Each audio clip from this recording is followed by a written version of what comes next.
हवाओं का रुख मोड़ने का हुनर रखता हूँ। मैं वो नहीं जो भीड़ में खो जाए।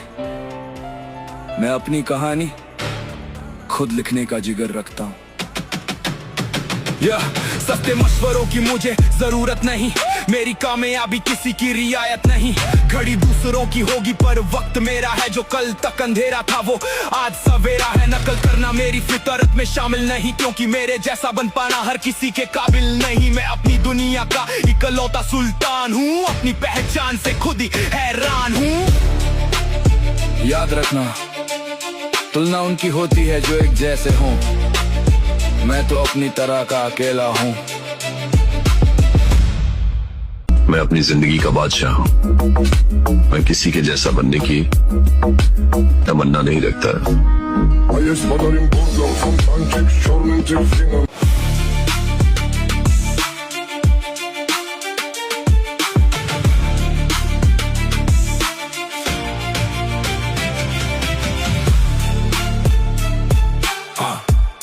हवाओं का